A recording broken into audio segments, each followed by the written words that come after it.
bring up any of those moments. I want you to focus on this team, which has been extremely mentally tough. They have no business really being in this spot because they're just so much mentally tougher than everybody else. They've been mentally tougher in this series. That's why they got here. Here's what you miss. You see, if the New York Knicks had lost in Boston, then they won it, you know, tied up the series and then go back to Boston and they down 3-2 or whatever, we feel good.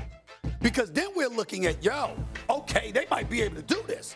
The problem was they went up 3-1. And when they went up 3-1 and you're 48 minutes away from advancing to the conference finals, and all you got to do is go in Boston. It's not that you lost. Please don't get me wrong. It's not that they lost the game.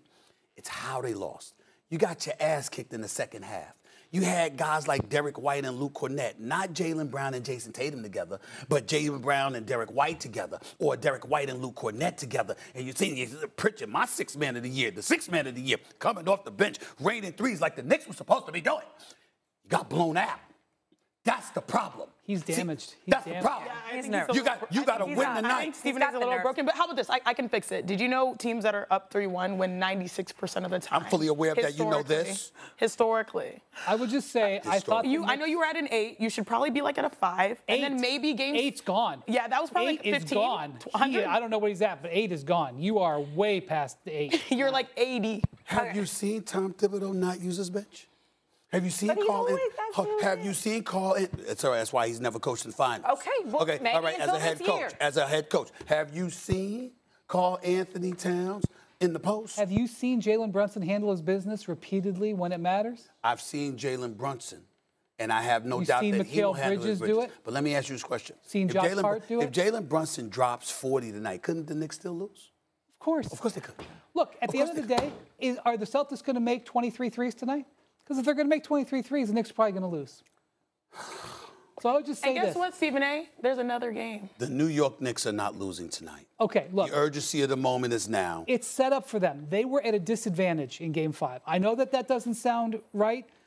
They had played the Celtics 8 times this year with Jason Tatum. They did not know exactly what they were going to see. They went into that game thinking Jalen Brunson was going to try to score 45. Instead, he facilitated. They were bringing help over here. He facilitated. The Celtics were moving bodies like they don't normally do. They were not ready. They will now be ready for tonight. Now the advantage swings back. They now know how they're going to play. They're playing at home. Trust your team. There's 5 guys on the court at the same time. Not 8, not 9, not 10. 5 guys on the court at the same time for one respective team. If Jaylen Brown can get to the hole like we know he can, if he can exercise his mid-range game like we know he can, and he is as committed to getting others involved the way that he did last game, which there's no reason to believe he won't since it worked so effectively in the last game. These are things the New York Knicks have to concern themselves with. I'm saying to you, 31-9, getting, in terms of points off turnovers. Okay, fast break points, they lost in that category as well. You got to get back on defense.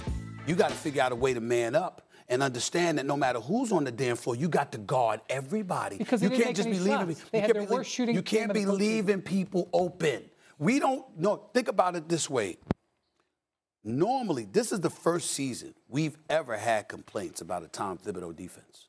Do y'all realize that? Yeah, that's a good point. That's never happened. That's never happened. So again, do I believe the Knicks will win tonight? Yes, but I'm attaching urgency to it. The way the Celtics you don't want to go back to the was not the way they had moved for the previous 2 weeks. I agree. But also, totally. you needed an offensive boost, and that's why you make the trade to get Karl Anthony Towns. And I think you can denigrate like the defense and maybe Cat at the start of the year with his rebounding. But now, if you look, one thing we criticized Cat for was drop coverage. He's actually been pretty decent in these screens defensively. Now you need to get him back going offensively. He's holding his opponents to like 23% shooting. I need the brother to shoot. Yeah, exactly. He's only made 2 threes in this whole for 13. Yeah, and that's why I say he's the X factor here.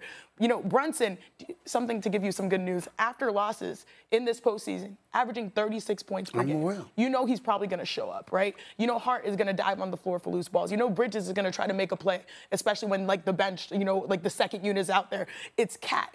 I sit and I work with Kendrick Perkins each and every day. He voted Cat All-NBA. You need him to play as such in order to win in this circumstance. He's fully capable of doing so, especially when you think about going up against a less than 100% Kristaps Porzingis, a Luke Cornett who's getting more minutes, like Al Horford who's older. He is the X factor. Yeah, he's the one that you gotta. I'm going to give you breaking news.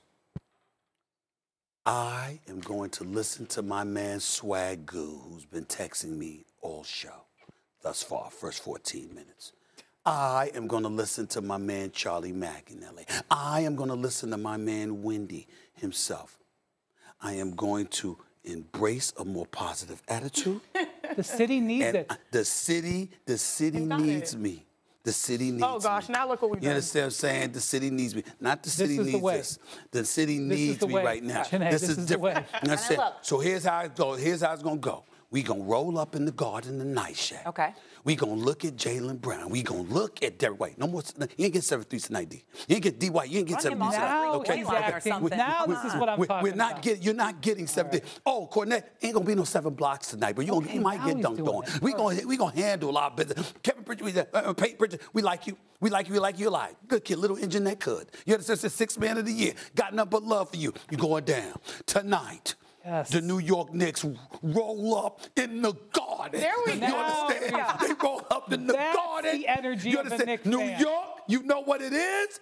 We together will propel this Knicks team to the conference finals. There we go. We will do it together. My work here That's is what done. we will do. My work here is That's done. what we will do. Therapy. It took Let's 15 go. minutes, but we got here. Here Let's we go. Tom Brady, you hear me? Let's go. Let me tell you something. He is took going to us be 15 a minutes. wreck all day. From the last 10 minutes. All day. No, if this is all you think we're talking about the Knicks, you haven't watched the show enough. Crash out. Let's go, though, to the other NBA playoff teams. Last night in the West, the Denver Nuggets pushed their series against the Thunder to a very familiar place. They pushed it to a Game 7. Nikola Jokic was 2 assists shy of a triple-double.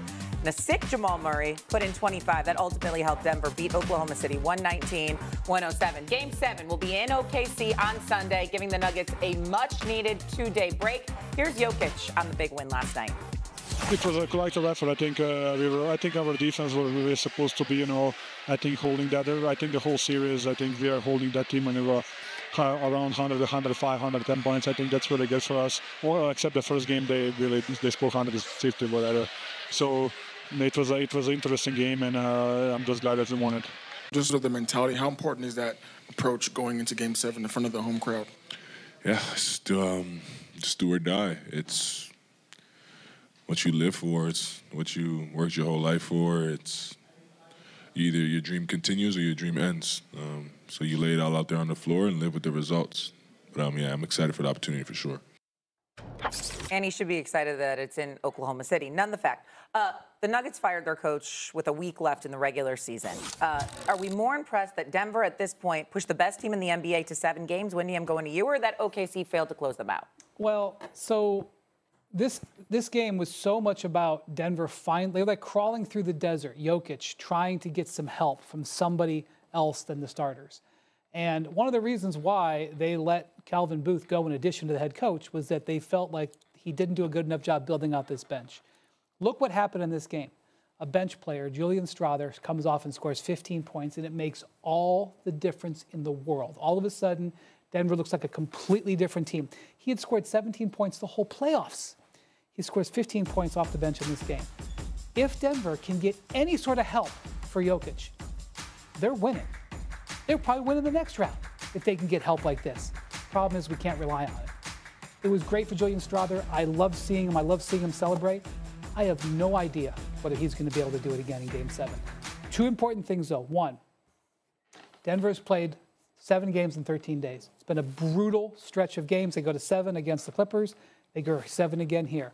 They get 2 days off here. You saw David Adelman last night saying, everybody, don't come anywhere near this building. Totally recharge tomorrow. We need this in the worst way. The second thing is, right at the end of this game, when it was all in hand, Aaron Gordon tweaked his left hamstring. Yep. That is a big development because they can't afford him not being 100%. No way. He said after the game, he was feeling it and he was going to get treatment. This didn't look like a serious. He was able to continue in the game. But that extra day could be huge in seeing what he could bring. That, to me, is the biggest piece of information. This isn't about like a gut check. This isn't about who's ready for what. What's Aaron Gordon's health going to be on Sunday afternoon? And then the other thing I'm going to say is Jalen Williams, who is an all-star, who is going to be an all-NBA player probably, who is about to get a massive contract. Again, 2nd consecutive playoff season. He's got to deliver. Got to deliver.